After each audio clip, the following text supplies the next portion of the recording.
नमस्कार दोस्तों, स्वागत है आपका लर्निफाई के यूट्यूब चैनल में। यह है अपनी इंडियन पॉलिटी की सीरीज, जिसमें आज हम शुरू करने जा रहे हैं पहला ही चैप्टर, है ना। तो इससे पहले जो है हमने देख लिया है अपनी जो मॉडर्न हिस्ट्री है उसकी पूरी सीरीज हमने कंप्लीट कर ली है ना। और ज्योग्राफी की सीरीज अपनी चली रही है, ठीक है ना। और अभी हम जो है इसी क्रम में अब अपनी नई सीरीज शुरू करने जा रहे हैं, जिसका नाम है इंडियन पॉलिटी की सीरीज, जिसमें हम एम लक्ष्मीकांत बुक जो है वो पूरी डिस्कस करेंगे। साथ ही साथ इसमें जो कंसेप्ट है उसमें एनसीईआरटी की अगर मुझे सहायता लेनी पड़ी तो वो भी मैं आपको समझाऊंगा, ठीक है ना। तो ये पूरी एम लक्ष्मीकांत की बुक ही है, इसी से हम पढ़ लेंगे। यहाँ ही मैं आपको जो समझाना है वो समझा दूंगा, है ना। एग्जाम का टाइम है और वक्त हमारे पास बहुत कम है ना। पीपीटी बनाने का इतना टाइम नहीं है, पढ़ना हमें वही सब चीजें हैं, तो इसी बुक से समझा देता हूँ ना पूरा, है ना। तो चलिए शुरू कर लेते हैं आज का लेक्चर। इसमें सबसे पहले देखिए ऐतिहासिक पृष्ठभूमि, है ना, कि किस प्रकार से पृष्ठभूमि हिस्टोरिकल जो बैकग्राउंड है वो सब जो है हम किस में देख चुके हैं। जो अपनी मॉडर्न इंडिया वाली जो सीरीज है ना, मॉडर्न इंडिया की जो सीरीज है उसमें हम ये सब कुछ देख चुके हैं ऑलरेडी, ठीक है ना। मॉडर्न इंडिया वाली सीरीज में ये हम इसका हिस्टोरिकल बैकग्राउंड देख चुके हैं, यानी 1773 के एक्ट से लेकर 1947 तक के जो एक्ट हैं वो सारे हम देख चुके हैं। और यही एक्ट्स जो हैं यही तो इसका बैकग्राउंड है, और वो हम ऑलरेडी उसमें देख चुके हैं। तो दोबारा वही लेक्चर बनाने की क्या जरूरत है, या दो दो बार देखने की क्या जरूरत है। तो आप ये हिस्टोरिकल बैकग्राउंड के लिए आपको क्या करना है, पहला लेक्चर जाना है देखने के लिए। इसका आपको क्या करना है, जो अपनी मॉडर्न हिस्ट्री वाली जो लास्ट उसका जो आप कहो जो वो है लेक्चर, वो आपको इसमें देख लेना है, जिसमें different acts passed by British parliament, जो मैंने जो चैप्टर बनाया है वो वाला चैप्टर में से आपको वो लेक्चर देख लेना है। इस वाली जो प्लेलिस्ट है उसमें भी मैं इसको ऐड कर दूंगा। तो आज हम फिर कहाँ से शुरू करने वाले हैं, तो मैं अभी बता देता हूँ आपको हम कहाँ से शुरू करेंगे, है ना। ये सारे एक्ट देखिए, 1781 वाला एक्ट हो गया, ये सारे एक्ट मैं ऑलरेडी आपको पढ़ा चुका हूँ, ठीक है। 1793 वाला एक्ट हो गया, ये सारे एक्ट्स में ऑलरेडी आपको पढ़ा चुका हूँ। 1813 वाला एक्ट है, ये सब मैं आपको पढ़ा चुका हूँ, ठीक है। 1853 के एक्ट्स हैं। इसमें आपको एक चीज थोड़ी सी मुझे बतानी है, वो मैं अभी आपको बताता हूँ कहाँ बतानी है। एक मिनट चलते रहिए। हाँ देखना, ये साइमन कमीशन कब आते हैं, साइमन रिपोर्ट जो है वो कब आती है, ये सब मैं ऑलरेडी आपको बता चुका हूँ। 1927 जो है इसमें साइमन कमीशन की घोषणा कर दी जाती है। 1928 में साइमन कमीशन भारत में आता है और उसका विरोध होता है ना। क्यों विरोध होता है, एक तो इसमें जितने भी सदस्य होते हैं सारे के सारे गोरे सदस्य होते हैं, है ना। दूसरा क्या होता है कि 1919 के एक्ट के अनुसार इसको घटित होना था 10 साल बाद में, मतलब 1929 में, और इसको गठित कब कर दिया जाता है, 1927 में, यानी 2 वर्ष पूर्व ही इसको गठित कर दिया जाता है। इसलिए सभी इसका विरोध करते हैं। कि मॉडर्न हिस्ट्री में मैं सब कुछ यहाँ पर बता चुका हूँ।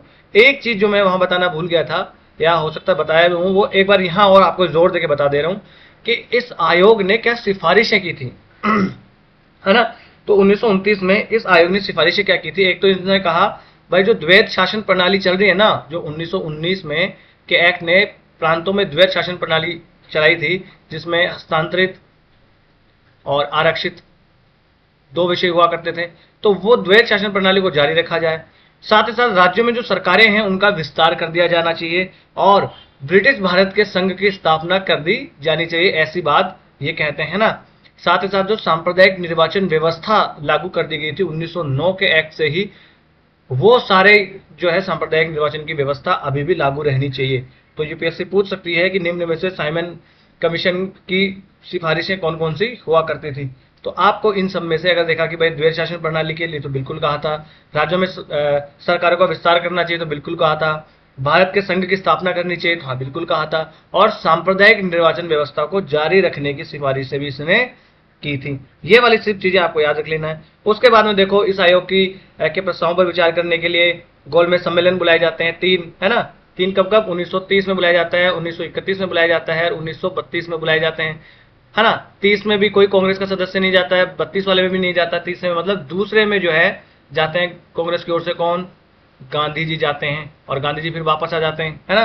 सांप्रदायिक जो अवार्ड घोषित कर दिया जाता है रेंजर मैकडोनल्ड के द्वारा, ये क्या था, ये सब चीजें मैं ऑलरेडी आपको बता चुका हूं, है ना।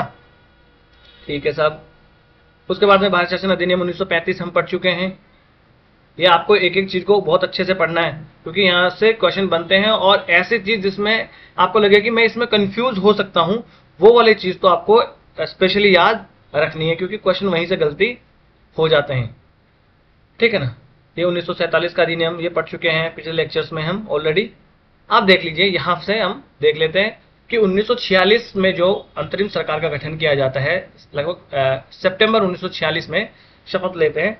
तो यहाँ पर उस सरकार में कौन कौन होता है, देखिए यूपीएससी में तो आजकल ऐसा क्वेश्चन अभी तक ऐसा पूछा नहीं गया है कि अंतरिम सरकार में कौन कौन सदस्य थे बताइए ऐसा, या वो मिलान करने के लिए प्री में ऐसा क्वेश्चन नहीं आया है।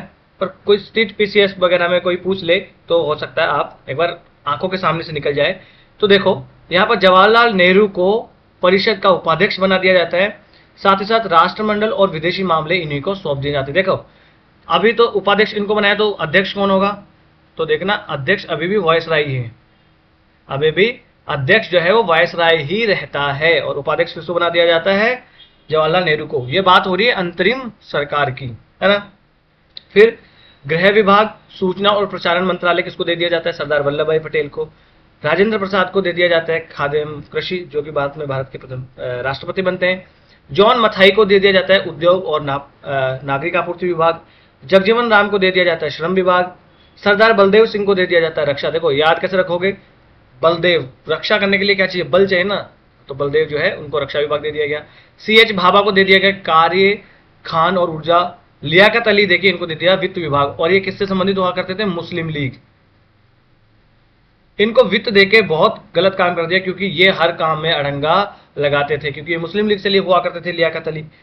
फिर अब्दुल रब निस्तार खान, ये जो है इनको डाक और वायु विभाग दे दिया जाता है।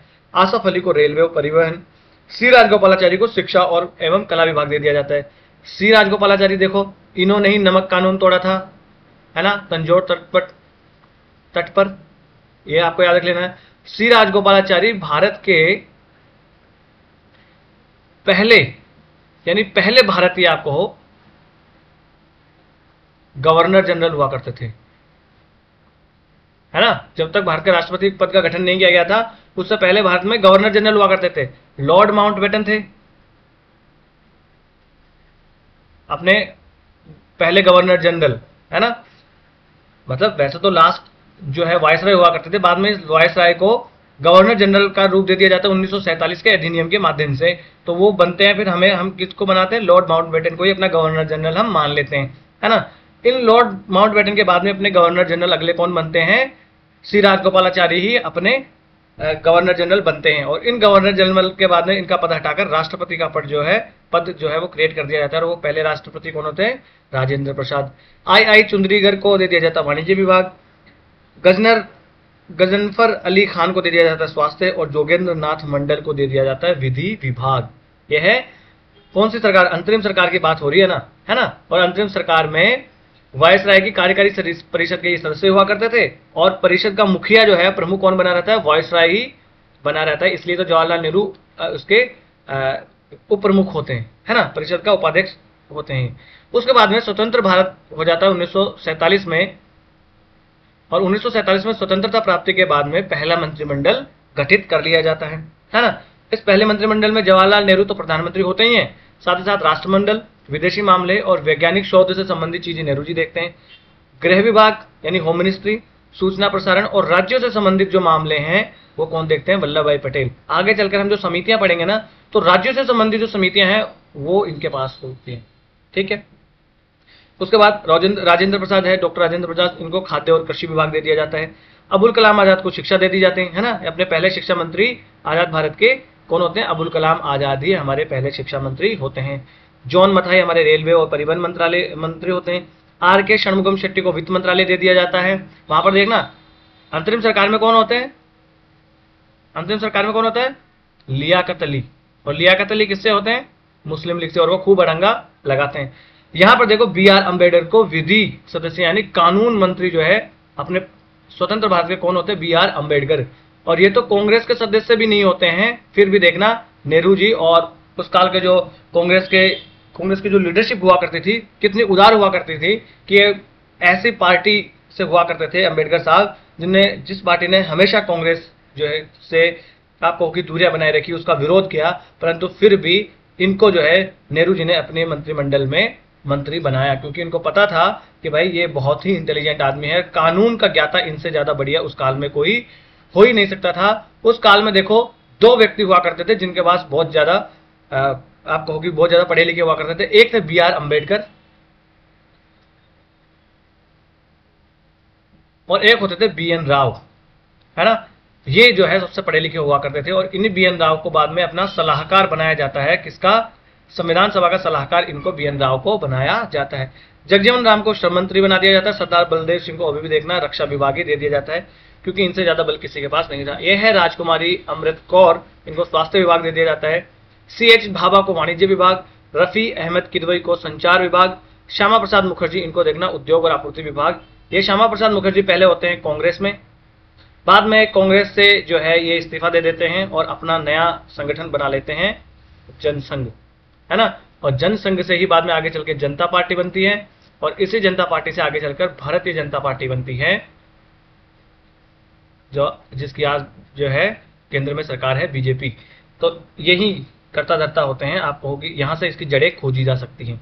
श्यामा प्रसाद मुखर्जी को भी देखना, ये एकदम दक्षिणवादी होते हैं, दक्षिणपंथी सोच वाले विचार वाले व्यक्ति होते हैं। और नेहरू जी जो है वो समाजवादी सोच वाले, समाजवादी विचारधारा वाले, फिर भी उन्होंने अपने मंत्रिमंडल में इनको रखा, है ना, क्योंकि उनके जितना लिबरल होना नेहरू होना आसान बात नहीं है।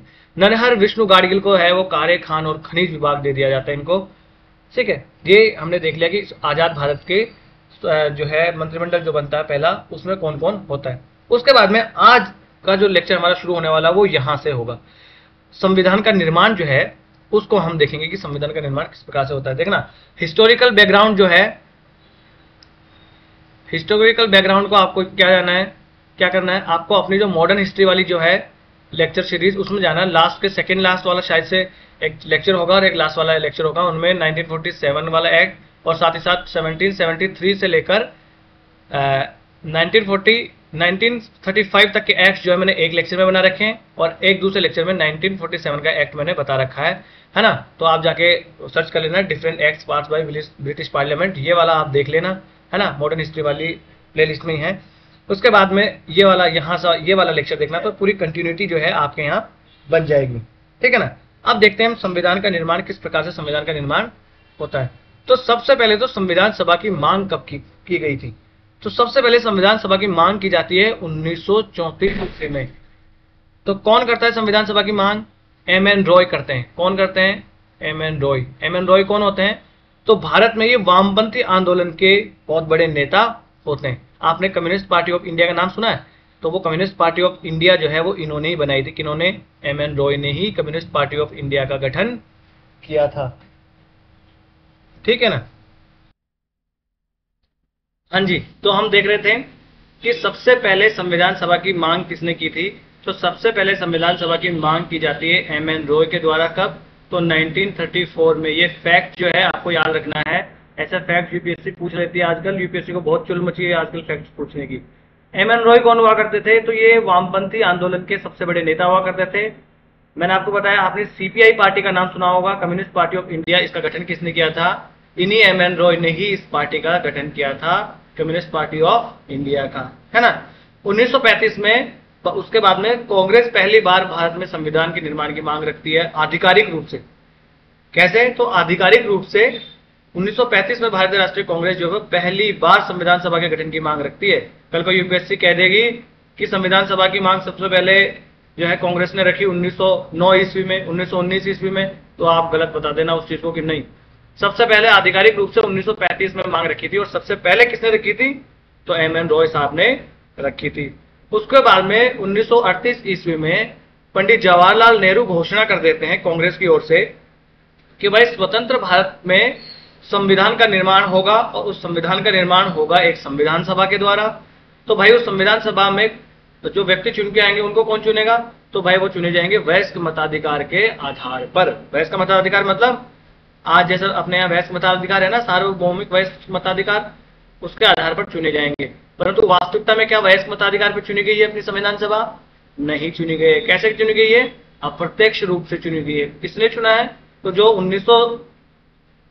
46 के चुनाव हुए थे, उनमें जो प्रांतीय सभाएं बनी थी, उन प्रांतीय सभाओं ने अप्रत्यक्ष रूप से चुना था, और साथ ही साथ जो राज्य रजवाड़े हुआ करते थे यानी प्रिंसली स्टेट्स, उनके द्वारा नामित किए गए लोगों के द्वारा बनी थी अपनी संविधान सभा वास्तविकता में, है ना। अंततः नेहरू जी की इस मांग को ब्रिटिश सरकार सैद्धांतिक रूप से स्वीकार कर लेती है ना।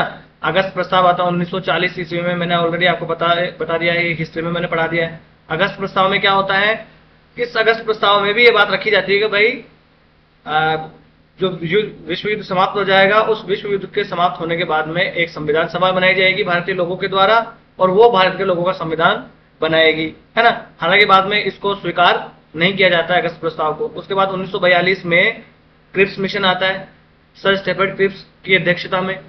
तो क्रिप्स मिशन जो है वो भी यही बात कहते हैं, भाई भारत में एक संविधान का निर्माण होगा, है ना, और इस संविधान को द्वितीय विश्व युद्ध के बाद में अपनाया जाएगा। परंतु इस क्रिप्स मिशन को भी अस्वीकार कर दिया जाता है, खासतौर से मुस्लिम लीग के द्वारा। क्या क्या कारण रहे हैं, इतिहास वाली सीरीज में मैंने बहुत अच्छे से ये आपको बता दिया है। मुस्लिम लीग क्या कहना चाह रही थी, भाई भारत को दो भागों में बांट दो। 1940 से ही यही रोना रोती आ रही है, कब से, 23 मार्च 1940 को पहली बार इन्होंने आधिकारिक रूप से पाकिस्तान की मांग की थी, और आज भी इस 23 मार्च को पाक डे के रूप में यानी पाकिस्तान डे के रूप में इसे मनाया जाता है ना। पाकिस्तान में मनाया जाता है, भारत में भी मनाया जाता है। भारत में क्यों मनाएंगे, तो भारत में जो पाकिस्तान का उच्चायुक्त है ना, उनके ऑफिस में ये मनाया जाता है, ये आपको याद रखना है। तो यहाँ पर लीग अपना रोना रोती रहती है, किसका, पाकिस्तान की मांग का, कि भाई हमें नहीं चाहिए भारत संविधान सभा, हम लोगों को क्या चाहिए, पाकिस्तान चाहिए, है ना। तो फिर ये लीग मना कर देती है, भाई हम एक क्रिप्स मिशन भी जो है स्वीकार नहीं करेंगे। हालांकि कांग्रेस के द्वारा भी इसे स्वीकार नहीं किया जाता, क्योंकि कांग्रेस ने इसको देखा कि ये तो भारत को विभाजित कर देगी। क्योंकि क्रिप्स मिशन में क्या था कि कोई भी जो राज्यों का संघ है, वो राज्यों का संघ चाहे तो भारतीय संविधान को मना कर सकता है लागू करने से। तो ये तो बांटने वाली बात ही होगी ना। हाँ, तो ये अस्वीकार कर दिया जाता है। उसके बाद में 1946 में कैबिनेट मिशन आता है ना। कैबिनेट मिशन के सदस्य कौन होते हैं, एक तो स्टेफर्ड क्रिप्स होते ही हैं, एक होते हैं एवी अलेक्जेंडर, और एक और होते हैं कोई, मैंने ऑलरेडी आपको बता रखा है, ठीक है। फिर देख लेते हैं संविधान सभा का गठन किस प्रकार से होता है। तो सबसे पहला क्वेश्चन पूछा जा सकता है कि संविधान सभा का गठन किस योजना के आधार पर किया गया था। तो इसका आंसर होगा कैबिनेट मिशन योजना के अकॉर्डिंग ही संविधान सभा का गठन किया गया था। कैबिनेट मिशन कब आता है, तो 1946 ईस्वी में आता है। ब्रिटेन की सरकार के द्वारा यहाँ पर भेजा जाता है। 3 सदस्य इसमें होते हैं। इन 3 सदस्यों के नाम आपको याद होने चाहिए। एक तो स्टेफर्ड क्रिप्स होते हैं, एवी अलेक्जेंडर होते हैं,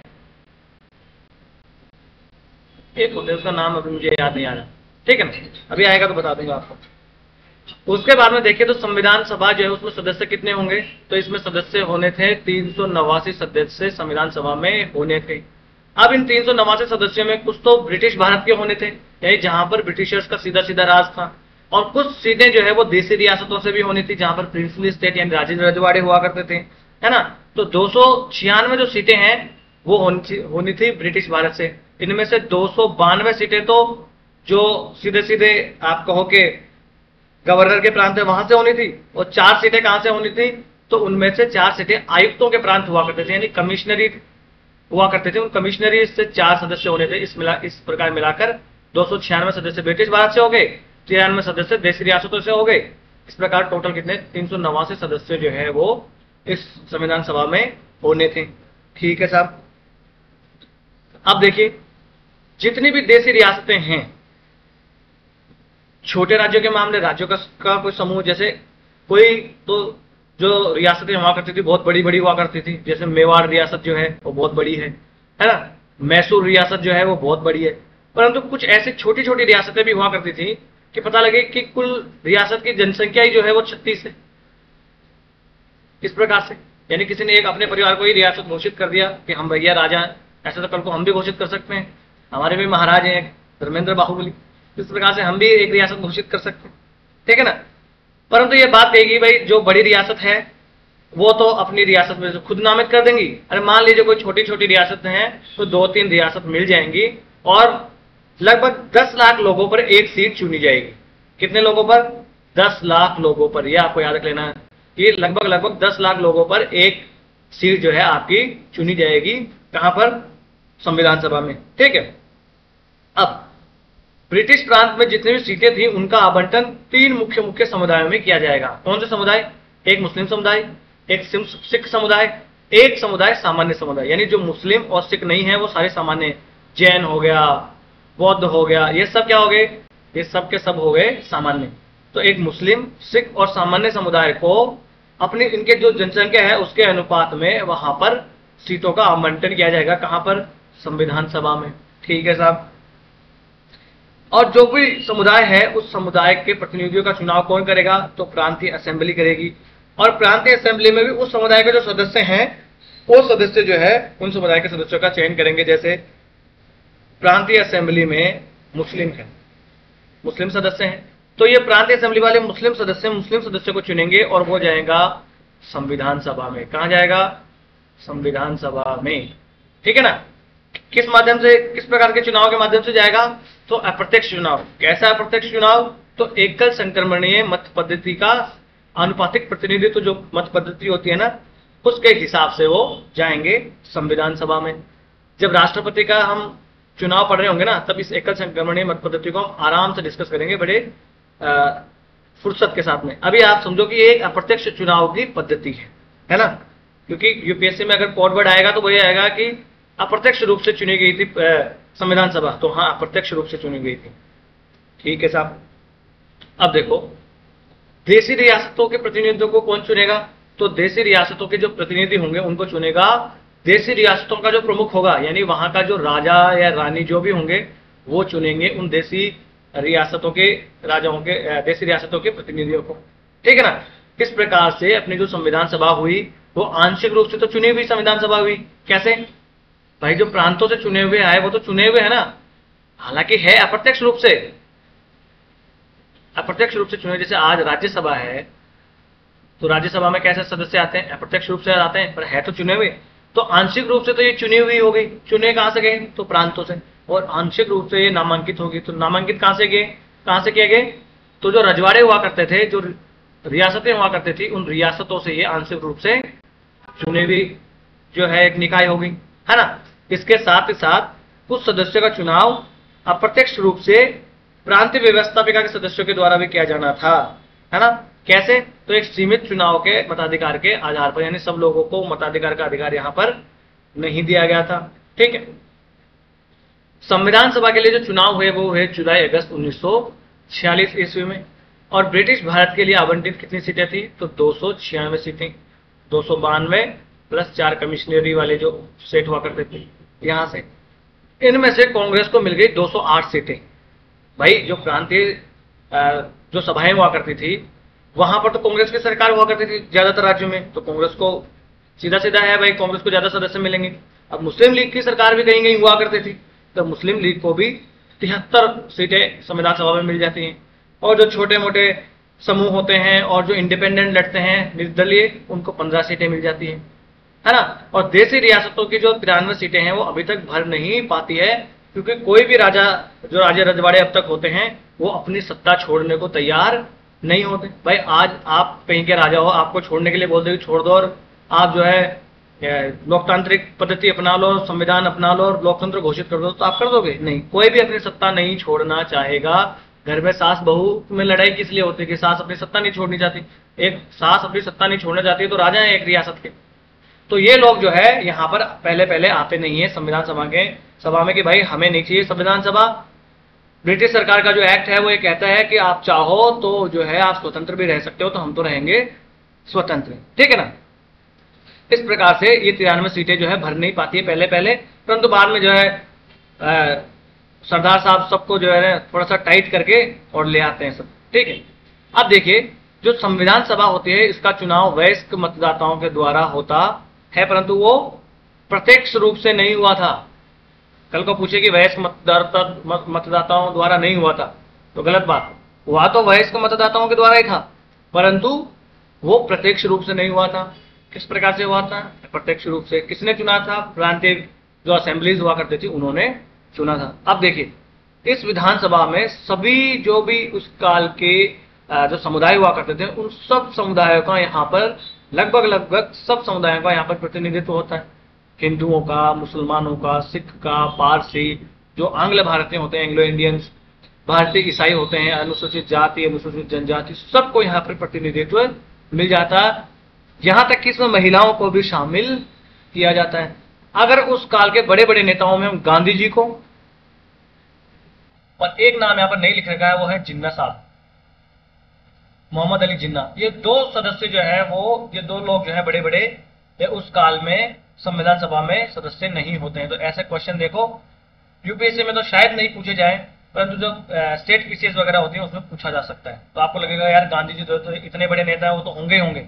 तो बिल्कुल गांधी जी यहाँ पर नहीं थे। उस काल में गांधी जी अपना रचनात्मक कार्यक्रम करने में लगे रहते हैं, क्योंकि इस काल में भारत में हिंदू मुसलमान के दंगे वगैरह बहुत चल रहे होते हैं, तो गांधी जी उनको निपटाने में लगे होते हैं, भाई कैसे भी करके ये जो हिंसा है वो रुक जाए। ठीक है साहब, यहां तक हमने देख लिया कि किस प्रकार से चुने गए। तो 389 सदस्य चुने जाते हैं, 296 प्लस 73, इस प्रकार से 389 सदस्य जो है चुन लिए जाते हैं। हो गई बात। अब संविधान सभा काम कैसे करती थी, तो इसकी कार्य प्रणाली देख लेते हैं। पहली बैठक होती है 9 दिसंबर 1946 ईस्वी को। ये डेट आपको याद रखनी है। आप कहोगे कि हम तो आईएएस की एग्जाम दे रहे हैं, हमें डेट क्यों याद करें, तो इस घमंड में मत रहना। बड़े बड़ों का घमंड चूर हो गया है। ये डेट्स आप याद रख लेना, जो जो मैं बता रहा हूं वो। यूपीएससी का कोई भरोसा नहीं है, पूछ लेगी कि संविधान सभा की पहली बैठक 9 दिसंबर 1946 को हुई थी। तो हाँ, 9 दिसंबर 1946 को पहली बैठक होती है संविधान सभा की। कहां? दिल्ली में। मुस्लिम लीग इस बैठक का बहिष्कार कर देती है, और फिर किस बात का रोना रोएगी? पाकिस्तान का। हमें क्या चाहिए? पाकिस्तान। हम क्या मांगे? आजादी नहीं, हम क्या मांगे? पाकिस्तान, है ना। इसलिए सिर्फ और सिर्फ 211 सदस्यों ने ही पहली बैठक में भाग लिया था। चलो भाई, कोई भी बैठक हो रही है तो उस बैठक का कोई अध्यक्ष भी बनाया जाएगा। तो अध्यक्ष किसको बनाया जाए, ये वाली बात आई। अब तक अध्यक्ष बनाने का कोई जो है तरीका था नहीं, तो किसको अध्यक्ष बनाया जाए? तो फ्रांस की क्रांति जब हुई थी तो फ्रांस में ऐसा हुआ था कि जो सबसे वरिष्ठ सदस्य हैं, उस वरिष्ठ सदस्य को ही अध्यक्ष नियुक्त कर दिया जाता था। तो देखा गया भाई, अपनी संविधान सभा में सबसे वरिष्ठ सदस्य कौन है? सबको अपनी अपनी एज पूछी गई, बताओ आपकी एज कितनी है ना। अब देखो, आदमी है इसलिए इन्होंने एज अपनी सही बता दी। तो सचिदानंद सिन्हा ने कहा भाई मेरी एज तो इतनी है। तो पता लगा कि भाई सबसे वृद्ध आदमी है, वरिष्ठ जो है वो सचिदानंद सिन्हा ही है। तो फिर सचिदानंद सिन्हा को ही पहला अस्थायी अध्यक्ष चुन लिया जाता है। भाई अब अस्थायी अध्यक्ष तो चुन लिया गया, परंतु अब स्थायी अध्यक्ष भी तो चुना जाना चाहिए। तो स्थायी अध्यक्ष किसको चुना गया? तो डॉक्टर राजेंद्र प्रसाद को पहला स्थायी अध्यक्ष चुन लिया जाता है। किसका? संविधान सभा का। ये फैक्ट आपको याद रख लेना है। तो संविधान सभा के अध्यक्ष कौन हुआ करते थे? डॉक्टर राजेंद्र प्रसाद, जो स्थायी अध्यक्ष हुआ करते थे, है ना। उसी प्रकार डॉक्टर एच.सी. मुखर्जी और वी.टी. कृष्णमाचारी, इनको सभा का उपाध्यक्ष बना दिया जाता है। अब आप कहोगे दो दो कैसे? तो हाँ, उस काल में दो दो जो है वो सभा के उपाध्यक्ष हुआ करते थे, एक एच.सी. मुखर्जी और दूसरे वी.टी. कृष्णमाचारी। अब आ जाता है 13 दिसंबर। देखो, 9 दिसंबर को पहली बैठक। अब 13 दिसंबर को क्या होता है? नेहरू जी सभा में खड़े होते हैं और नेहरू जी सभा में रखते हैं एक प्रस्ताव जिसका नाम होता है उद्देश्य प्रस्ताव। आज आपने भारत की उद्देश्य का प्रस्तावना आपने पढ़ी होगी। हम भारत के लोग भारत को एक संपूर्ण प्रभुत्व संपन्न समाजवादी लोकतंत्रात्मक गणराज्य बनाने के लिए, ये जो पूरी उद्देश्य का है प्रस्तावना है अपनी, है ना। ये प्रस्तावना कैसा है ये होगी? तो देखो जी, उद्देश्य प्रस्ताव नेहरू जी ने रखा था 13 दिसंबर 1946 ईस्वी को। ये उद्देश्य प्रस्ताव ही बाद में निखर कर आया, और ये उद्देश्य प्रस्ताव ही बाद में जाकर भारत के संविधान की प्रस्तावना बनती है। इस प्रकार के क्वेश्चन यूपीएससी पूछ सकती है। ऐसा स्टेटमेंट दे देगी कि उद्देश्य प्रस्ताव 13 दिसंबर 1946 को संविधान सभा में रखा गया उद्देश्य प्रस्ताव ही बाद में चलकर भारतीय संविधान की प्रस्तावना में परिवर्तित हुआ। 1 सही है, 2 सही है, 3 सही है, 4 सही है, ऐसा खेला खेलेगी। तो बिल्कुल हाँ। और रखा किसने था? नेहरू जी ने। कब रखा था? 13 दिसंबर 1946 ईस्वी को। और यही जो उद्देश्य प्रस्ताव है, यही बाद में चलकर, यही उद्देश्य प्रस्ताव बाद में चलकर संविधान का दर्शन बनता है। ठीक है ना। और इस उद्देश्य प्रस्ताव में क्या था? इस उद्देश्य प्रस्ताव में संविधान सभा को क्या कहा गया? संविधान सभा में भारत को एक स्वतंत्र संप्रभु गणराज्य घोषित कर दिया गया। ये स्वतंत्र क्या होता है, संप्रभु क्या होता है, गणराज्य क्या होता है। तो जब हम अपने संविधान प्रस्तावना के बारे में पढ़ेंगे ना, तब एक एक की एक्सप्लेनेशन हम बहुत अच्छे से देखेंगे, क्योंकि यहां से भी क्वेश्चन बनते हैं, है ना। तो इसी में भारत को संपूर्ण प्रभुत्व संपन्न गणराज्य घोषित कर दिया जाता है ना। और क्या क्या होता है इसमें, ब्रिटिश भारत में जितने भी क्षेत्र हैं उन सभी क्षेत्रों को इसमें शामिल कर लिया जाता है। साथ ही साथ सीमाओं का निर्धारण जो है वो संविधान सभा के द्वारा कर दिया जाता है ना। संप्रभु भारत में जो है स्वतंत्र भारत की शक्तियां और प्राधिकार क्या क्या होंगे, और इसके जितने भी अधिकार होंगे उन अधिकारों का स्रोत कौन होगा, भारत की जनता, भारत की जनता। इसलिए तो अपनी प्रस्तावना में क्या लिखा है, we the people of India, we the people of India लिखा है। यानी संविधान की शक्ति का स्रोत कौन है, हम, we the people of India है। तो कल को कोई आपको कहे कि प्रधानमंत्री ये वाली बात कह रहा है, प्रधानमंत्री यहां नहीं आएगा, प्रधानमंत्री ये नहीं करेगा, तो आदमी को कहना प्रधानमंत्री बड़ा नहीं है, बड़ा कौन है, जनता। क्योंकि संविधान को शक्ति किससे मिलती है, कहां से वो शक्ति अब्जॉर्ब करता है अपनी। जैसे भूत होते हैं उनको चुड़ैल होती है, उनको शक्ति कहां से मिलती है, काला अंधेरा, अंधेरा कायम रहेगा, वहां से मिलती है ना। तो इस संविधान को शक्ति कहां से मिलती है, हम लोगों से, we the people of India से। तो हमसे बड़ा कोई भी नहीं है, ये याद रखना। आप जिसको चाहो उसको सवाल कर सकते हो, क्योंकि आप जनता हो, आपसे सरकार बनी है, सरकार से आप नहीं है। अपनी शक्तियों को पहचानो, हनुमान जी की जैसे भूल गए सब लोग आजकल, है ना। और इस उद्देश्य का प्रस्ताव में जो है, इस उद्देश्य प्रस्ताव में क्या, भारत के लोगों के लिए न्याय, सामाजिक, आर्थिक और राजनीतिक, साथ ही साथ स्वतंत्रता, सुरक्षा, अवसर की समानता, विधिक के समक्षमता, है ना, विचार और अभिव्यक्ति की स्वतंत्रता, विश्वास, भ्रमण करने की, संगठन बनाने की स्वतंत्रता, लोक नैतिकता स्थापना करने की जो है, इस प्रकार की स्वतंत्रता और समानता दी जाती है। यानी कि सीधा सीधा आज का जो हम कहें कि मोटा मोटी जो प्रस्तावना है, वो प्रस्तावना जो है यहीं से निकलकर आती है ना। अल्पसंख्यकों और पिछड़े वर्गों को पर्याप्त सुरक्षा दी जाएगी। यानी अगर कल को आपको कोई उद्देश्य प्रस्ताव में क्या क्या वर्णित है, या उद्देश्य प्रस्ताव भारतीय संविधान का दर्शन है, ऐसा क्वेश्चन बन जाए, तो आपको क्या करना है, प्रस्तावना, देखो आपको प्रस्तावना तो भारत की जो संविधान की प्रस्तावना वो तो आपको याद ही करना, रट लेना उसको। तो उस प्रस्तावना में जो जो उपबंध दिए गए हैं उनके एक्सप्लेनेशन आपको क्वेश्चन में दे देनी है, ऐसा क्वेश्चन आ जाए तो, है ना। ठीक है, ये सब चीजें उसमें होती है। अब स्वतंत्रता अधिनियम द्वारा कुछ परिवर्तन यहां पर कर दिए जाते हैं, है ना। तो अब तक जो देशी रियासतों के प्रतिनिधि भारत में शामिल नहीं हो रहे थे, अब धीरे धीरे वो शामिल होने लगते हैं भारत में, है ना। 28 अप्रैल 1947 तक 6 राज्यों के प्रतिनिधि जो है वो सभा के सदस्य बन जाते हैं। 3 जून 1947 ईस्वी को भारत का बंटवारे का विभाजन की जो योजना है वो पेश कर दी जाती है, किसके द्वारा, लॉर्ड माउंटबेटन के द्वारा, है ना। और इस विभाजन की योजना के बाद में ज्यादातर देशी रियासतों के जो प्रतिनिधि हुआ करते थे उन्होंने सभा में अपनी सीटें ग्रहण कर ली। भाई अब बात बनने वाली नहीं है, भारत और पाकिस्तान का विभाजन होने वाला है, तो किसी ना किसी में तो अब हमको जाना ही पड़ेगा। और उधर बाद में सरदार साहब जो है वो लगे हुए थे किसी न कि साम दाम दंड भेद की नीति अपनाकर किसी न किसी तरीके से भारत को एक करा जाए, है ना। इस प्रकार से स्वतंत्रता अधिनियम जो था, भारतीय स्वतंत्रता अधिनियम 1947, इसने सभा की स्थिति में जो है परिवर्तन कर दिए। कौन कौन से 3 परिवर्तन कर दिए। पहला परिवर्तन, इसने जो संविधान सभा है इसको पूरी तरीके से एक संप्रभु निकाय घोषित कर दिया। संप्रभु कौन होता है, जिसके ऊपर किसी बाहरी शक्ति का दबाव नहीं होता है, वो अपने आंतरिक निर्णय और बाहरी जितने भी निर्णय होते हैं वो बिना किसी दबाव के स्वतंत्र रूप से ले सकती है। ऐसे निकाय या ऐसे देश या ऐसे व्यक्ति को संप्रभु कहा जाता है ना। तो संप्रभु निकाय संविधान सभा को बना दिया गया इस एक्ट के द्वारा, 1947 के एक्ट के द्वारा। और ये कह दिया गया भाई किसी भी प्रकार का संविधान बना सकती है हमारी संविधान सभा, है ना। और इस सभा को यह भी अधिकार दे दिया गया कि ब्रिटिश संसद ने जो भी अब तक भारत के संबंध में कानून बनाए थे उन कानूनों को ये बदल सकती है, समाप्त भी कर सकती है ना। दूसरा क्या परिवर्तन किया, तो संविधान सभा को अब एक विधायिका भी बना दिया गया। क्या बना दिया गया, विधायिका भी बना दिया गया। भाई अब तक देखो चुनाव हुए नहीं है, अपने यहाँ पहली बार चुनाव कब होते हैं, 1962 ईस्वी में। तो जब तक चुनाव नहीं होंगे तब तक संसद कैसे बनेगी। तो जब तक संसद नहीं है तब तक यह कह दिया गया कि जो अपनी संविधान सभा है यही एक विधायिका के तौर पर भारत में काम करेगी, है ना। इस प्रकार से अब संविधान सभा के 2 काम होंगे। 2 कौन से काम, एक तो काम हो गया जो मूल काम है वो तो हो गया संविधान बनाना, संविधान निर्माण का एक काम हो गया, और एक काम क्या हो गया, भारत की संसद के रूप में काम करना।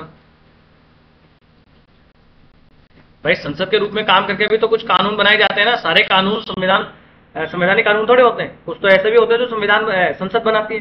तो यहाँ पर अब जो है सभा के दो कार्य हो गए, एक संविधान निर्माण का कार्य, दूसरा काम संसद के रूप में आम कानून जो सामान्य कानून होते हैं उनको लागू करना, उनको बनाना, इसका काम हो गया। अब जब ये दोनों काम कर रही है तो इसकी बैठक भी अलग अलग दिन होती थी। भाई एक दिन बैठक होगी तो मान लीजिए संविधान सभा के रूप में काम कर रही है, एक दिन बैठक होगी तो संसद के रूप में काम कर रही है। भाई दो रूपों में काम कर रही है तो फिर तो अध्यक्ष भी दो चाहिए। तो संविधान सभा के रूप में काम करेगी तो संविधान सभा के अध्यक्ष कौन थे, हमको पता है राजेंद्र प्रसाद है, ठीक है साहब। तो अब संसद के रूप में काम करेगी तो अध्यक्ष कौन होगा, तो भाई कोई नहीं, एक नया अध्यक्ष बना लेते हैं। तो किसको बना लिया गया, गणेश वासुदेव मावलंकर साहब यानी जी.वी. मावलंकर साहब को अब जो है भारत की पहली संसद का अध्यक्ष बना लिया जाता है। तो देखना कभी भी आपको ये लिखा जाए कि भारत की पहली संसद के अध्यक्ष कौन थे, तो वो थे जी.वी. मावलंकर साहब, और संविधान सभा के अध्यक्ष कौन थे, तो डॉक्टर राजेंद्र प्रसाद। थी दोनों एक ही चीज है ना, ठीक है साहब। अब संविधान सभा इसी प्रकार से 26 नवंबर 1949 तक काम करती रहती है, यानी संविधान सभा के रूप में और संसद के रूप में 26 नवंबर 1949 तक काम करती रहती है। तो भाई 26 नवंबर 1949 को ऐसा काम, क्या काम हो गया या क्या बात हो गई कि इस दिन तक ये ऐसा काम करती रही दो रूपों में। तो हुआ कुछ यूं कि 26 नवंबर 1949 को संविधान को स्वीकार कर लिया गया था, है ना भाई। अब जब संविधान बन के तैयार हो गया है, संविधान को स्वीकार कर लिया गया है, तो अब संविधान सभा की क्या आवश्यकता है। तो इस प्रकार से 26 नवंबर 1949 तक ये दो रूपों में कार्य करती रहती है। उसके बाद में ये संसद के रूप में कार्य करती रहती है। और कब तक, जब तक 1952 के चुनाव के बाद, माफ कीजिएगा 1952 के चुनाव के बाद तक पहली संसद का गठन नहीं हो जाता, तब तक ये संसद के रूप में फिर कार्य करती रहती है, ठीक है साहब। अब जो मुस्लिम लीग के सदस्य इसमें हुआ करते थे भारत की संसद में, भारत की संविधान सभा में, अब जब पाकिस्तान अलग हो गया तो भाई पाकिस्तान में जाओ ना, यहाँ क्या कर रहे हो, तो ये हमारे बिना पाकिस्तान भेजे ही पाकिस्तान चले जाते हैं। जैसे आज कुछ लोगों को तथाकथित तुच्छ सोच के, जो संकुचित सोच के तुच्छ प्राणी है, उनको नहीं, कुछ लोगों को पाकिस्तान भेजने की आदत पड़ी है, वीजा देने के लिए हमेशा तैयार ही रहते हैं। तो इनको वीजा देने की जरूरत नहीं थी, मुस्लिम लीग वाले खुद ही पाकिस्तान चले जाते हैं और हमारी संविधान सभा से अलग हो जाते हैं। इस वजह से 1946 में जो माउंट बैटन योजना के तहत 389 जो सदस्य संख्या निर्धारित की जाती है, वो अब मात्र 299 रह जाती है। समझ रहे ना आप बात भाई। 389 में से मुस्लिम लीग के सदस्य तो चले गए, जो पाकिस्तान में मुस्लिम लीग थी वो, तो इस प्रकार से 299 सदस्य इसके अब बच जाते हैं, है ना, ठीक है। अब 296 सदस्य जो प्रांतों के हुआ करते थे वो आगे 229 पे, और रियासतों के जो 93 हुआ करते थे वो 70 के। भाई कुछ रियासतें पाकिस्तान में भी तो शामिल हो गई, है ना। तो इस प्रकार से इसके सदस्य बाद में 299 ही रह जाते हैं, जब मुस्लिम लीग जो है वो पाकिस्तान के क्षेत्र वाली मुस्लिम लीग वो अपना उधर चली जाती है, उसके सदस्य जो है अपनी संविधान सभा से अपने आप को अलग कर लेते हैं, तब इस प्रकार से हो जाता है। अब इस संविधान सभा ने और कौन कौन से महत्वपूर्ण काम करे थे वो हम देख लेते हैं। ये काम कुछ जो है वो इंपॉर्टेंट है, खास तौर से जो स्टेट पीसीएस है ना, उनके लिए तो ये इंपॉर्टेंट है, और यूपीएससी में भी पूछा जा सकता है। दो डेट आपको याद रखनी है, एक 22 जुलाई और एक 24 जनवरी, दो डेट आपको याद रखनी है। तो सबसे पहले तो 22 जुलाई को क्या हुआ, राष्ट्रीय ध्वज को अपना लिया जाता है। जो अपना तिरंगा है ना, उस तिरंगे को यहां पर अपना लिया जाता है 22 जुलाई 1947 को। उसके बाद सारे काम होते हैं 24 जनवरी को। 24 जनवरी 1950 ईस्वी को हमारी संविधान सभा का लास्ट बैठक बुलाई जाती है। माफ कीजिएगा, 24 जनवरी को, है ना, देखिए 26 जनवरी को तो 1950 को तो अपना संविधान लागू ही हो जाता है, तो उसके 2 दिन पहले 24 जनवरी को हमारी संविधान सभा की बैठक बुलाई जाती है, और उस दिन 3 काम करे जाते हैं मोटे मोटे। क्या काम करे जाते हैं, एक तो राष्ट्रीय गान को अपना लिया जाता है, एक अपना राष्ट्रीय गीत, राष्ट्रीय गान जनगण मन वाला, राष्ट्रीय गीत वंदे मातरम वाला, और डॉक्टर राजेंद्र प्रसाद है उनको पहले उपराष्ट्रपति के रूप में यहां पर चुन लिया जाता है। तो 22 जुलाई 1947 को तो क्या होता है, राष्ट्रीय ध्वज को अपनाया जाता है, और बाकी 24 जनवरी 1950 को क्या होता है, राष्ट्रीय गान, राष्ट्रीय गीत, और राजेंद्र प्रसाद को भारत का पहला राष्ट्रपति यहां पर चुन लिया जाता है। तो ये आपको डेट्स थोड़ी सी याद रखनी है। याद कैसे रखोगे कि पहले क्या हुआ बाद में क्या हुआ? तो देखो कभी भी पहले जो तिरंगा झंडा लहराया जाता है और तिरंगा तिरंगा झंडा लहराने के बाद में ही तो राष्ट्रगान गाते हैं, राष्ट्रगान गाते हैं, है ना। लोग वहां पर जो है सलामी देते हैं, तो सलामी कौन देता है? राष्ट्रपति देते हैं। तो ये बाद में चुने जाते हैं। तो पहला एक चीज याद रख लो भाई, झंडा जो है उसको पहले अपनाया गया था, बाकी काम बाद में हुए थे। और मई 1949 में बाद में राष्ट्रमंडल में भारत की सदस्यता का भी सत्यापन कर दिया जाता है कि भाई हम जो है राष्ट्रमंडल के सदस्य अपने आप को बनाते हैं, घोषित करते हैं। राष्ट्रमंडल क्या होता है? तो राष्ट्रमंडल जो कॉमनवेल्थ है उसमें ऐसे सदस्य होते हैं जिसमें लगभग लगभग सभी सदस्य ऐसे हैं जो कभी ना कभी ब्रिटेन के उपनिवेश रहे हैं, यानी ब्रिटेन के गुलाम सीधी भाषा में कहो तो कभी कभी ना कभी रहे हैं, वो होते हैं इस राष्ट्रमंडल में। तो उसकी सदस्यता फिर भारत ने ग्रहण कर ली। ठीक है साहब, आपको थोड़े से फैक्ट याद दिए हुए क्या? एक तो भारत का संविधान बन कितने साल में बना? तो 2 वर्ष 11 माह और 18 दिन में। ये रट लेना आप, मुझे तो बचपन से रटा है। तो 2 वर्ष 11 माह और 18 दिन में बनकर हमारा संविधान तैयार हुआ था। और इसे बनाने में लगभग लगभग 60 देशों के संविधानों को खंगाला गया, पढ़ा गया, तब जाके निचोड़ निचोड़ के चीजें लाकर भारत के संविधान में डाली गई है ना। इसलिए तो कुछ लोग कह देते हैं कि भारत का संविधान तो उधार का संविधान है, पर अपना संविधान उधार का संविधान नहीं है। जब मैं आगे पढ़ाऊंगा ना ये चैप्टर तब आपको बताऊंगा। ठीक है, अब 24 जनवरी 1950 को संविधान की अंतिम बैठक होती है संविधान सभा की। और इसके बाद में जो संविधान सभा हुआ करती थी वो 1952 के जब तक चुनाव नहीं हो जाते तब तक संसद के रूप में काम करती रहती है। कैसे? संसद के रूप में वो फिर काम करती रहती है, अंतरिम संसद के तौर पर वो काम करती रहती है। अब कुछ संविधान सभा की समितियां हैं, इन संविधान सभा की जो समितियां हैं इनके बारे में देख लेते हैं। यूपीएससी में आज तक तो मुझे लग रहा है कोई पिछले कुछ सालों में ऐसे क्वेश्चन नहीं बने, पर खुदा ना खास्ता पूछ ही ले, परंतु पीसीएस में तो ऐसे क्वेश्चन पूछे ही जाते हैं। तो 8 बड़ी बड़ी सदस्य समितियां हुआ करती थी, कुछ छोटी मोटी समितियां भी हुआ करती थी। लगे हाथ इनको भी देख ही लेते हैं। बड़ी समितियों में संघ शक्ति जो समिति हुआ करती थी वो जवाहरलाल नेहरू के पास हुआ करती थी। संघीय संविधान समिति जो हुआ करती थी वो जवाहरलाल नेहरू के पास रहा करती थी। भाई जो इंपॉर्टेंट है ना वो तो प्रधानमंत्री के पास में ही होंगी। आज भी कुछ इंपॉर्टेंट कमेटियां होती हैं वो पीएम के पास में ही होती है। तो संघ शक्ति और संघीय संविधान ये है जवाहरलाल नेहरू के पास में। तो और जो प्रांतीय संविधान है वो सरदार पटेल को दे दिया गया। याद कैसे रखोगे भाई? प्रांतों को एकजुट करने का काम किसको दिया गया था? सरदार पटेल को ही तो दिया गया था। इसलिए प्रांतीय संविधान समिति किसके पास? पटेल साहब के पास में। प्रारूप समिति यानी ड्राफ्टिंग कमेटी किसके पास थी? तो बी आर अम्बेडकर साहब के पास में। इन्होंने ही तो अपना संविधान बना के तैयार किया, ड्राफ्टिंग कमेटी। तो प्रारूप समिति के अध्यक्ष कौन हुआ करते थे? बी आर अम्बेडकर साहब। ठीक, मौलिक अधिकार कौन देखेगा? अल्पसंख्यकों और जनजातियों को कौन देखेगा? तो भाई होम मिनिस्टर का ये काम होता है सब। तो होम मिनिस्टर कौन है? सरदार पटेल साहब। तो मौलिक अधिकार, अल्पसंख्यक, जनजाति सबको देखेंगे सरदार पटेल साहब, है ना। और इस समिति के अंदर कुछ उप समितियां भी हुआ करती है, वो आप देख लीजिएगा, इतनी इंपॉर्टेंट नहीं है ना, क्योंकि एक एक चीज के पीछे ऐसे मरा नहीं जा सकता ना, सारी चीजें याद नहीं होती। ये आपको याद रख लेना। जो प्रक्रिया नियम समिति हुआ करती थी उसके अध्यक्ष डॉक्टर राजेंद्र प्रसाद हैं। एक संचालन समिति हुआ करती थी, उस संचालन समिति के अध्यक्ष भी डॉक्टर राजेंद्र प्रसाद ही होते हैं। अब देखो राज्यों के लिए समिति के कौन होते हैं? जवाहरलाल नेहरू। देखो प्रांतों के लिए समिति है उसके लिए कौन है? पटेल साहब। और राज्यों के लिए जो समिति है उसके लिए कौन है? जवाहरलाल नेहरू। और संचालन समिति के हमने ऑलरेडी देख लिया, राजेंद्र प्रसाद हुआ करते थे। ये कुछ छोटी मोटी समितियां भी हैं, इतनी कोई इंपॉर्टेंट नहीं है ना।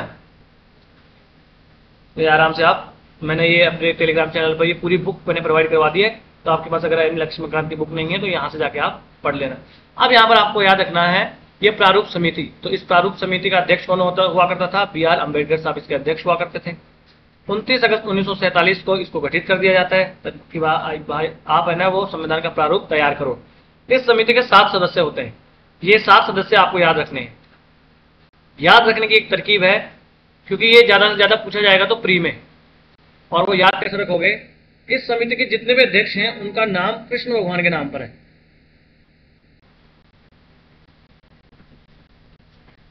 है ना। इसके सदस्यों के नाम, मैक्सिमम सदस्यों के नाम कृष्ण भगवान के नाम पे हैं, तो आपको कम से कम छांटने में आसानी रहेगी। देखो बी आर अम्बेडकर साहब तो आपको याद ही रह जाएगा, क्या है? गोपाल स्वामी अयंगर। गोपाल किसको कहते हैं? कृष्ण भगवान। अल्लादी कृष्ण स्वामी अय्यर, कृष्ण किसको कहते हैं? भाई कृष्ण भगवान हो गए भाई। तो गोपाल स्वामी अयंगर, अल्लादी कृष्ण स्वामी अय्यर, डॉक्टर के एम मुंशी। अब आप कहोगे सर इसमें तो कृष्ण भगवान नहीं है, तो भैया बंशी कौन बजाता है? कृष्ण भगवान। बंशी मुंशी, याद रखने के लिए कुछ भी तरकीब अपना लो। तो ये मुंशी साहब हो गए। सैयद मोहम्मद सादुल्लाह साहब, अब ये तो मुस्लिम है तो कृष्ण भगवान होंगे। उसके बाद में देखो एन माधव राव, मैंने कहा ना मैक्सिमम माधव कौन है? कृष्ण भगवान। तो एम माधव राव इसके अध्यक्ष सदस्य हुआ करते थे, ये बीएल मित्र की जगह लेते हैं। उसके बाद टीटी कृष्णमाचारी, देखो फिर आ गया कृष्णमाचारी। तो आपको तो अगर मान लो कुछ याद ही नहीं आ रहा है तो अंबेडकर साहब तो आपको नाम याद रहेगा ही रहेगा। बाकी क्या में आपको पकड़ना है भगवान कृष्ण, उनकी बंशी मुंशी, उनके नाम से संबंधित जो नाम है वो आंख बंद करके लगा देना है अगर याद नहीं है। और याद कर पाओ तो बहुत बढ़िया है। सिर्फ एक मुस्लिम है मोहम्मद सादुल्ला, बाकी सब जो है इन्हीं से रिलेटेड है ना। तो ये हमने देख लिया प्रारूप समिति, ठीक है। ये अपने संविधान का प्रारूप बना के तैयार करती है और इस प्रकार से बाद में 4 नवंबर 1948 को संविधान का अंतिम प्रारूप बनाया जाता है अंबेडकर के द्वारा और इसको पहली बार संविधान सभा में पढ़ा जाता है। ये कोई इतना याद रखने वाली बात नहीं, बस कहानी के तौर पर आप सुनते चलो। उसके बाद दूसरी बार 15 नवंबर 1948 को इस पर विचार किया जाता है, ठीक है ना। और उसके बाद में 17 नवंबर तक 1949 तक ये विचार चलता है। लगभग 7653 इसमें संशोधन रखे जाते हैं, उनमें से 2473 संशोधन पर चर्चा हो जाती है। उसके बाद में तीसरी बार में 14 नवंबर 1949 को अंबेडकर साहब ने एक यहाँ पर प्रस्ताव रखा, the constitution as settled by the assembly be passed, ये प्रस्ताव रख दिया गया और 26 नवंबर 1949 को ये पारित कर दिया गया और घोषित कर दिया गया और उस दिन हम जो है अपने संविधान को अपना लेते हैं, है ना। तो इसीलिए 26 नवंबर 1949 है ना को अपनाया गया था, इसलिए 26 नवंबर को आज भी संविधान दिवस मनाया जाता है। ये याद आपको रहना चाहिए। जब संविधान अपना बनकर तैयार हुआ तो उसमें 395 अनुच्छेद हुआ करते थे और 8 अनुसूचियां हुआ करती थी। अभी कितनी है? तो 12 अनुसूचियां। ये सब अनुसूचियां वगैरह हम देखेंगे, यहां से क्वेश्चन बनते हैं, है ना, ठीक है। फिर संविधान का प्रवर्तन कब होता है? तो 26 नवंबर 1949 को हुई। कुछ चीजें तो जो है प्रवर्तन में आ जाती है ना। कुछ छोटे मोटे प्रावधान होते हैं, जैसे नागरिकता, चुनाव हो गया, तदर्थ संसद हो गया, 5, 6, 7, 8, 9 इस प्रकार का आर्टिकल, ये सब तो जो है प्रवर्तन में 26 नवंबर को आ जाते हैं। बाकी जो है वो कब आते हैं? तो 26 जनवरी 1950 को पूरा संविधान जो है वो प्रवर्तन में आ जाता है, यानी लागू हो जाता है। तो 26 जनवरी को ही क्यों लागू किया जाता है? ये हिस्ट्री वाली सीरीज में मैंने बहुत बढ़िया से आपको बताया, क्योंकि इसी दिन लाहौर अधिवेशन में जो 1929 का लाहौर अधिवेशन होता है, उस लाहौर अधिवेशन में ये घोषणा की जाती है, पूर्ण स्वराज की घोषणा की जाती है और भारत को उस दिन जो है स्वतंत्र मान लिया जाता है। और इसी के आधार पर भी 26 जनवरी 1930 को जो है पहला स्वतंत्रता दिवस घोषित कर दिया जाता है। उसी की याद बनी रहे, इसलिए जो 1930 के इस लाहौर अधिवेशन की याद बनी रहे, इसलिए फिर 26 जनवरी 1950 को हमारा संविधान लागू किया जाता है। और इसके बाद में जो है 1935 का एक्ट और जो 1947 का एक्ट है, इसको समाप्त कर दिया जाता है यहां पर भारत में, ठीक है ना। ये सब इतना कोई इंपॉर्टेंट नहीं है, मैंने सब बता दिया आपको। इतनी सारी चीजें आपको पढ़नी है। यहां पर देखो कुछ ऐसा कहते हैं भाई, संविधान सभा की कुछ आलोचना भी करते हैं लोग। क्या आलोचना करते हैं? तो पहले तो भाई ये कोई प्रतिनिधि निकाय नहीं हुआ करती थी, है ना। इसमें लोगों का प्रतिनिधित्व भी नहीं हुआ करता था, क्योंकि ये सार्वभौमिक वैश्य मताधिकार के आधार पर इसका चुनाव भी नहीं हुआ था। ये इसकी आलोचना है ना, ठीक है। फिर कहते हैं भाई ये संप्रभु भी नहीं थी। कैसे संप्रभु नहीं थी? तो बोले जब भी अपनी बैठक करती थी तो ब्रिटिश सरकार से जो है ये अनुमति लेती थी। कोई प्रस्ताव रखना हो तो ब्रिटिश सरकार से अनुमति लेती थी। तो ये संप्रभु कैसे हुई? तो ये सब तो बातें हैं, वैसे संप्रभु ही हैं। पर आलोचना करने वालों की आलोचना है, क्या कर सकते हैं। कहते हैं भाई समय की बर्बादी इसने करी, है ना। आलोचक कहते हैं कि भारत के संविधान सभा ने बहुत समय लिया, 2 वर्ष 11 माह और 18 दिन लिए, है ना। और जबकि 4 महीने में संविधान बना के तैयार कर दिया था यूएसए की असेंबली ने। पर भाई ये भी तो देखो, 4 महीने में आर्टिकल कितने हैं? 7।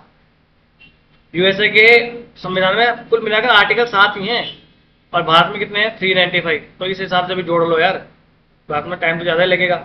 तो कहते हैं अब क्या क्या है, एक आलोचना कि भाई कांग्रेस का इसमें प्रभुत्व हुआ करता था। बात तो सही है भाई, इसमें ज्यादातर जो लोग हैं वो कांग्रेस के ही हुआ करते थे। अब कांग्रेस सबसे बड़ी पार्टी थी उस टाइम, तो सबसे ज्यादा सदस्य भी कांग्रेस के ही होंगे। अगली इसकी आलोचना क्या भाई, वकीलों और राजनीतिज्ञों का इसमें प्रभाव था। तो जितने भी लोग थे मैक्सिमम इसमें वकील और राजनीतिज्ञ ही हुआ करते थे। सामान्य आदमी तो इसमें था ही नहीं। बी आर अम्बेडकर वकील, नेहरू जी वकील, पटेल साहब वकील, जितने भी मैक्सिमम वकील वकील है। तो इसमें जो सामान्य समाज के वर्ग है उनको प्रतिनिधित्व नहीं मिला। और इसीलिए इसमें जो भारत के संविधान की जो भाषा है वो इतनी जटिल क्यों है, क्योंकि इसमें वकील जो है वो उनका प्रतिनिधित्व ज्यादा हुआ करता था। और वकीलों ने अपनी, आप कहोगे ठेठ जो कानूनी भाषा होती है ना, इसका इस्तेमाल करा। अब कुछ आलोचक कहते हैं भाई इसमें हिंदुओं का प्रभुत्व भी हुआ करता था, लॉर्ड विस्काउंट कहते हैं भाई इसमें हिंदुओं का प्रतिनिधित्व ही ज्यादा हुआ करता था, ये तो उन्हीं का प्रभुत्व था, है ना। तो देखो हिंदू इसमें ज्यादा नो डाउट थे, क्योंकि भाई भारत में जो आबादी है वो भी तो हिंदुओं की अधिक है, और वो उस आबादी के अनुपात में ही तो वहां पर लोग चुने गए थे प्रत्यक्ष रूप से। तो बिल्कुल भाई हिंदुओं का प्रभाव तो यहाँ पर ज्यादा था। पर ऐसा नहीं है कि हिंदुओं का प्रभाव प्रभुत्व था तो ज्यादा इसमें हिंदू थे तो हिंदुओं की सिर्फ बात मानेंगे, नहीं, सर्वधर्म संभाव की यहाँ पर या सद्भाव की बात यहाँ पर की जाती है ना। उसके बाद में यहाँ पर जो है कुछ तथ्य हैं वो आपको याद रख लेने हैं, कोई इतने इंपॉर्टेंट नहीं है। हाथी एक बार पढ़ लेना बस ऊपरी मन से। हाथी के प्रतीक को मुहर के तौर पर इस्तेमाल किया जाता है। Sir BN. राव जो है उनको संविधान सभा का संवैधानिक सलाहकार नियुक्त किया जाता है ना। और एच.वी.आर. अयंगर साहब को संविधान सभा का सचिव नियुक्त किया जाता है। चीफ जो प्रारूपकार होते हैं वो एल.एन. मुखर्जी साहब होते हैं। और सबसे बढ़िया बात कि जो संविधान है उसके सुलेखक कौन होते हैं, जो लिखा किसने था, ऐसे कलम से लिखा किसने था, तो प्रेम बिहारी नारायण रायजादा ने ये लिखा था। ये न्यूज में भी था अभी, तो ये आपको याद रख लेना कि प्रेम बिहारी नारायण रायजादा ने संविधान को लिखा था हाथों से, ठीक है ना। और इसका जो सौंदर्यीकरण किया गया था तो वो शांति निकेतन के कलाकारों ने किया था, ठीक है। बस ये इतना ही है, ये आपको खुद पढ़ लेना है, इतना इंपॉर्टेंट नहीं है, एग्जाम पर भी कोई भी चीज इसमें नहीं है, ठीक है ना। एक दिया भाई कौन कौन से सदस्यों जो है उनकी सीटें कितनी हो करती थी, कोई इतने इंपॉर्टेंट यहाँ पर है नहीं कि ये आपको याद रखना हो, एग्जाम की दृष्टि से कोई इंपॉर्टेंट नहीं है। आपके ज्ञान के बढ़ावे के लिए अगर आप पढ़ना चाहो तो ये सब पढ़ सकते हैं। अगर रियासतों में देखें तो सबसे ज्यादा सदस्य जो है वो मैसूर से हुआ करते थे, इतना अगर आपको कोई पूछे, क्योंकि मैसूर से कितने सदस्य हुआ करते थे, 7, बाकी सबसे इनसे कम ही हुआ करते थे, ठीक है ना। जैसे त्रावणकोर से 6 थे और सबसे ज्यादा मैसूर से ही हुआ करते थे, ठीक है। संविधान सभा के सत्र कब कब हुए, कोई आपको याद रखने वाली बात नहीं है, बिल्कुल भी आपको याद नहीं रखना है। अब देखो संयुक्त राज्य अमेरिका में अनुच्छेद कितने हैं, 7, इसलिए 4 महीने में बना दिया। कनाडा में देखो 147 है, लगभग कितना समय लगा, 2 वर्ष 6 माह। आपको कितना मतलब लगा, 2 वर्ष 11 माह। और आर्टिकल कितने हैं, 395, तो देखो किसमें ज्यादा टाइम लगा। ऑस्ट्रेलिया में 128 अनुच्छेद है और कितने साल लगे, 9 वर्ष। सोचो अपने तो 2 वर्ष 11 माह यानी लगभग 3 साल में निपट गया। दक्षिणी अफ्रीका में 153 है और 1 साल उसने लगाया है, ठीक है ना। ये संविधान के शीर्षक कुछ दिए हुए हैं, आपको कुछ याद रखने की जरूरत नहीं है, तो आज का लेक्चर जो है वो हम यही समाप्त कर लेंगे। कल का जो लेक्चर होगा इसमें हम देखेंगे संविधान की प्रमुख विशेषताएं क्या क्या होती है भाई, लचीला है, नम्य है, एकात्मकता की विशेषता वाला, ये सब संविधान की विशेषताएं देखेंगे कल के लेक्चर में, है ना। तो आज का लेक्चर बस हम यही समाप्त कर लेते हैं। इस लेक्चर की अगर आपको पीडीएफ चाहिए तो आपको जाना क्या है, लर्निफाई अनलॉकिंग नॉलेज के नाम से टेलीग्राम पे अपना चैनल है ना। और डिस्क्रिप्शन बॉक्स में लिंक भी दिया हुआ है। वीडियो अगर आपको अच्छा लगा हो तो लाइक कर दीजिए और चैनल को सब्सक्राइब कर लीजिए। और भी आपको कोई सलाह देनी हो या कोई सलाह देनी हो तो आप हमें कमेंट्स बॉक्स में लिख सकते हैं और बड़ी लोकतांत्रिक ढंग से हम अपने इस छोटे से परिवार को आगे बढ़ाएंगे। नमस्ते, धन्यवाद।